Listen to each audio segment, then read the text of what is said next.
आज जॉब से जब मैं घर वापसी आई तो घर इतना गंदा हो रहा था कि बस मत पूछो। यूँ लग रहा था जैसे अभी शिफ्टिंग की है। अलमारी के कपड़े घर से बाहर पड़े हुए थे। हाँ, सच्ची में घर से बाहर पड़े हुए थे। अलमारी के कपड़े बाहर पड़े हुए थे, तकिए कमरे के दूसरे कमरे में, किचन के सारे बर्तन स्लैब पे पड़े हुए थे। चूल्हे का वो वॉशर कि बस मत पूछें। और सफाई करने के चक्कर में इन बच्चों ने पूरे लाउंज में पानी किया हुआ था। उफ़! मैं तो गेट से अंदर आने का मेरा बिल्कुल दिल नहीं कर रहा था। मुझे लग रहा था कि ये मेरा घर नहीं है। लेकिन दरअक़ीक़त वो मेरा ही घर था और मुझे उसके अंदर भी आना ही था।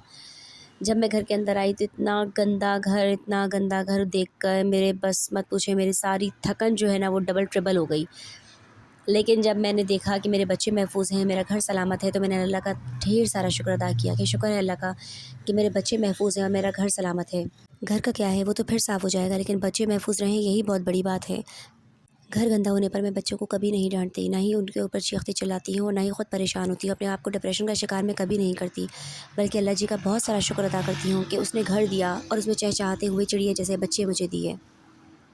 ये बच्चे ही तो हैं जो घर को गंदा करते हैं, वरना बड़े कहाँ घर को गंदा करते हैं। कई-कई दिन तक झाड़ू पोछा ना भी करें तो काम चल जाता है, लेकिन बच्चे हैं तो घर की रौनक है, घर की रौनक बरकरार है और अल्लाह पाक मेरे इस घर की रौनक को हमेशा कायम व दायम रखे। अपने बच्चों को महफ़ूज़ देखा तो अल्लाह का ढेर सारा शुक्र अदा करते हुए अपने काम का आगाज़ किया। जल्दी-जल्दी से सारे बिस्तर समेटे जो सुबह से अब तक ऐसे ही पड़े हुए थे। और ये मेरी ख़ैर डेली की रूटीन है कि घर में जब वापसी आती हूँ तो घर गंदा होता है और मैं वापस आकर बैठती नहीं, आराम नहीं करती हूँ, बल्कि जल्द से जल्द अपना सारा काम समेटने की कोशिश करती हूँ। जल्दी-जल्दी से अपना सारा काम समेटा, सफाई की, अलमारी की डेली सेटिंग मेरी रोज़ाना डेली मेरी सेटिंग होती है। लोग शायद हफ्तों या महीनों में एक बार अलमारी की सेटिंग करते होंगे, मैं डेली अलमारी की सेटिंग करती हूँ। सारे कपड़े मेरे नीचे पड़े होते हैं, बच्चा एक कपड़ा निकालने के चक्कर में पूरे कपड़े नीचे गिरा देते हैं और मैं डेली बैठकर अलमारी की सफाई कर रही होती हूँ, अलमारी के कपड़ों को तरतीब से रख रही होती हूँ। अपने किचन की मैं डेली सफाई करती हूँ। बच्चे कभी चाय कहाँ गिरा देते हैं, कभी कहाँ गिरा देते हैं। खैर, जल्दी-जल्दी से सारा काम समेटा, बिस्तर समेटे, सफाई की, हर चीज़ को तरीके और सलीके से अपनी-अपनी जगह पर रखा। घर छोटा हो तो फिर सफाई करना और भी ज़्यादा अच्छा और बहुत मायने रखता है कि आप अपने घर को किस तरीके से मेंटेन रखते हो। छोटे घर में तरीके और सलीके किसी चीज़ों को रखना यही असल सलीका होता है लड़की का। तो मेरा भी यही कहना है और मानना भी यही है, तो मैं अपने घर को बहुत तरीके और सलीके से रखती हूँ। मेरे साथ तमाम तर काम करने के चक्कर में बच्चे सिपारा पढ़ने गए हुए थे, वो वापसी आ चुके थे। खाना मेरा रेडी था, मैंने जल्दी से खाना गर्म किया और बच्चों को खाना खिलाने के लिए बैठ गई। बच्चों को खाना खिलाकर मैंने सिपारा पढ़ने के लिए भेजा। रोहान जो मेरा छोटा बेटा है उसको मैंने खेलने के लिए लगा दिया और ख़ुद मैं जल्दी से किचन में आ गई, क्योंकि सारा किचन अब गंदा पड़ा हुआ था। घर तो साफ़ हो चुका था लेकिन किचन अब भी वैसा ही पड़ा हुआ था। तो मुझे जल्दी-जल्दी से ये सारा किचन समेटना था। मैं जल्दी-जल्दी सारे बर्तन धोने लगी और तमाम तर काम को फटाफट करने की कोशिश करने लगी। मेरी अवलीन तरजीह और कोशिश यही होती है कि मैं जब बच्चे घर पर मौजूद ना हों उस दौरान अपना सारा काम समेट लूँ। सफाई, झाड़ू, पोछा, बर्तन, हत्ता कि हांडी, रोटी और जो भी मुझे काम करना है, मेरा अपना पर्सनल स्कूल का या घर का जो भी काम है, मैं अपनी बच्चों की गैर मौजूदगी में वो तमाम तर काम समेट लूँ। और जब बच्चे अपने स्कूल, ट्यूशन से या सिपारा से वापसी आएँ तो मेरी तमाम तर तवज्जो सिर्फ़ और सिर्फ़ अपने बच्चों की तरफ ही रहे। तो मेरी यही कोशिश होती है कि मैं अपने बच्चों की गैर मौजूदगी में अपना सारा काम करूँ। अब भी मैंने यही किया, बच्चों को ट्यूशन भेजकर अपने तमाम तर काम को निपटाने लगी, क्योंकि उनके वापसी आने से पहले-पहले मुझे फ्री होकर उनके लिए ज़रूर बैठना था। मेरी अम्मी ने हमेशा मुझे यही नसीहत की कि बेटा अपने घर का काम करने में कभी परेशान मत होना, कभी तंग मत होना, बल्कि अल्लाह जी का शुक्र अदा करना कि उसने तुम्हें अपने घर की मलका बनाकर रखा है। छोटा है, बड़ा है, लेकिन तुम्हारा अपना है, तुम्हारी राजधानी है वो। और मैं यही करती हूँ। शुक्र है उस खुदाज़ात का कि उसने मुझे इतनी सारी नेमतों से नवाज़ा जिसके मैं काबिल ना थी। मैं अपने घर की सफाई करने में, अपने घर के काम करने में कभी तंग नहीं होती, कभी खाना पकाने में तंग नहीं होती। जैसे आजकल की लड़कियां हैं, एक से दो डिशेस पकाई नहीं कि वो सर पकड़ के बैठ जाती हैं। मुझ में ये आदत नहीं। और मैं बाकी लड़कियों को भी यही कहूँगी कि अपने घर का काम करने में, खाना पकाने में, बर्तन धोने में कभी भी जो है ना वो कभी भी तंग ना हो, क्योंकि पता है जब आपके पास आता है कहीं से तभी आप पकाते हैं, जब पकता है तभी बर्तन गंदे होते हैं। अगर खुदा न खास्ता अल्लाह ना करे आपके पास ना आए तो ना पके, और जब पके नहीं तो फिर बर्तन भी गंदे ना हों। जब घर में बच्चे मौजूद ना हो तो घर भी गंदा ना हो। तो ये तमाम तर चीज़ें कड़ियों से कड़ियाँ मिलती चली जाती हैं और एक चेन बन जाती है। तो यही बात है, अल्लाह का शुक्र है कि वो हमें देता है तो हम पकाते हैं, बर्तन भी गंदे होते हैं। जब पकता है तो बर्तन धुल जाते हैं, कोई इतनी बड़ी बात नहीं है। और शुक्र अल्लाह का, अगर बच्चे हैं तो घर गंदा करते हैं, घर साफ़ हो जाता है। लेकिन बहुत बड़े-बड़े बंगलों में मैंने देखा है ऐसी खामोशी और सन्नाटे का राज होता है कि दिल घबरा सा जाता है। तो उस खामोशी से, उस तन्हाई से इंसान को बच जाना चाहिए।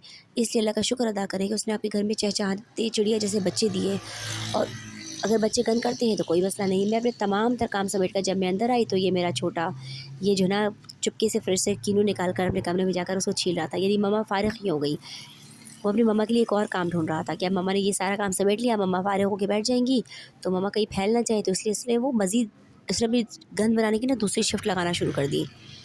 अब यहाँ पे बैठ के ये कीनू छील रहा था। मैंने कहा चलो कोई बात नहीं, तुम एक कोने में बैठ के चूहे की तरह गंद मचाते रहो, मैं जब तक अपनी रात का खाना समेट लूँ, क्योंकि मेरे दोनों बड़े बच्चे स्कूल से आने का ट्यूशन से वापसी आने का वक्त हो चुका था।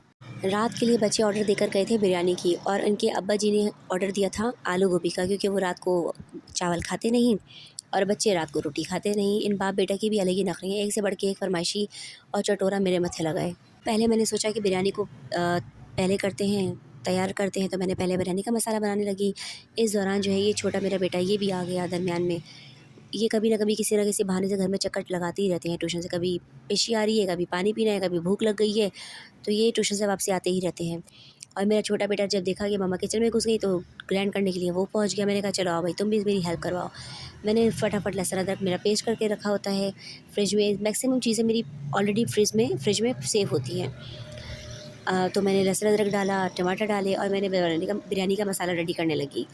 बिरयानी का मसाला मैं पैकेट वाला ही यूज़ करती हूँ, घर का यूज़ नहीं करती। उसकी वजह ये होती है कि मेहनत थोड़ी कम लग जाए, ऑलरेडी इतनी मेहनत हो रही होती है, तो मैं ज़्यादातर प्रेफ़र करती हूँ कि पैकेट वाले मसाले यूज़ करूँ। सर्दियों में गैस ने इतना परेशान कर रखा है कि बस मत पूछो। ऊपर से 2-2 खाने तैयार करने थे, फिर रोटी बनानी थी, फिर इनके अब्बा के लिए रात के लिए चाय बनानी थी, तो इतना सारा काम था मेरा और ऑलरेडी मैं बहुत थक चुकी थी। बस फिर मैंने फटाफट बिरयानी का मसाला रेडी किया और साथ में मैंने आलू गोभी जो मेरी पहले से कट के फ्रीज़ हुई हुई थी, मैं हफ़्ते भर की सब्ज़ियाँ एक साथ लाकर फ्रीज़ कर देती हूँ। उनको काट कर अच्छे तरीके से धो के और हल्का सा ना बॉयल करके उनको मैं फ्रीज़ कर देती हूँ। कि जो उससे ये होता है कि जो वर्किंग वुमेन्स होती है ना, उनके लिए बहुत आसानी हो जाती है। जैसे आप लहसुन अदरक का पेस्ट बना के रख लें, या आप टमाटर के ग्राइंड करके उनको क्यूब्स बना के रख लें। प्याज आप बाज़ार से रेड की हुई ले आएँ, या फिर घर में रेड करके उनको ग्राइंड करके क्यूब्स बना के रख लें। तो मैं तो ज़्यादातर यही करती हूँ, लहसुन अदरक पीस के रख देती हूँ, टमाटर ग्राइंड करके रख देती हूँ क्यूब्स बना के, और घर का जो प्याज होता है वो भी लाल करके उनको ग्राइंड करके क्यूब्स बना के रख देती हूँ। हफ्ते भर की सब्जियाँ एक साथ ले आती हूँ, तो हल्की फुल्की जो बॉइलिंग वाली सब्जियाँ होती हैं उनको काट के धोकर और हल्का-फुल्का सा बॉयल करके उनको पैकेट बनाकर फ्रीज़ कर देती हूँ। इस तरीके से क्या होता है कि बस झटपट काम हो जाता है। अब बिरयानी जितनी जल्दी आपको बनती हुई नज़र आ रही है, ये एक्चुअली इतनी ही जल्दी बनी थी। टमाटर मेरे रेडी थे, लहसुन अदरक मेरा रेडी था, तो मसाला बनाने में फिर मुझे कोई इतना टाइम नहीं लगा। तो मेरी झटपट से बिरयानी तैयार हो गई। मुझे बिरयानी बनाना कभी मुश्किल नहीं लगता, बल्कि मेरी बिरयानी बहुत जल्दी रेडी हो जाती है, और इस चीज़ के लिए मुझे भी बड़ी हैरत होती है कि ये मेरी बिरयानी इतनी जल्दी बन क्यों जाती है। लेकिन हमेशा मैंने माशाल्लाह कहा और कहा कि अल्लाह पाक जो है ना वो शैतान से दूर रखे इस चीज़ को। इनके पापा ड्यूटी से वापसी आकर रात को चाय ज़रूर पीते हैं, तो मैं रात को चाय लाज़मी बना कर रखती हूँ। 2-3 कप थर्मस में बनाकर रख देती हूँ, कभी मूड हो तो मैं भी पी लेती हूँ। अदरवाइज़ इनके पापा के लिए तो 2-3 कप लाज़मी है, क्योंकि वो रात को वक़्तन-फ़वक़्तन चाय पीते रहते हैं। आई डोंट नो ये अच्छा है या नहीं है सेहत के लिए, बट इनके पापा को मस्ट चाय चाहिए ही चाहिए होती है। मेरी बिरयानी को दम आ चुका था, बिरयानी मेरी रेडी हो चुकी थी, चाय मेरी को बॉयल आ चुका था, चाय मेरी बन चुकी थी, और साथ में मैंने आलू गोभी का सालन भी रेडी करके रख दिया था कि वो चलो रात में इनके पापा यूज़ कर लेंगे और दिन को हमारे काम आ जाएगा।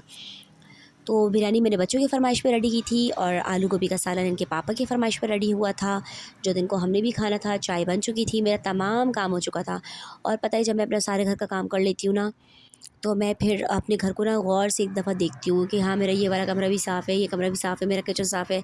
और अपने घर को साफ़ देखकर इतना सुकून मिलता है, इतना सुकून मिलता है कि जितनी भी एनर्जी वेस्ट हुई होती है ना, काम कर के वो एनर्जी दोबारा से डबल ट्रिपल होके वापसी आ जाती है। तो यही वजह है कि 3-3 जॉब्स के बावजूद भी मेरी सेहत पर कोई फ़र्क नहीं पड़ता।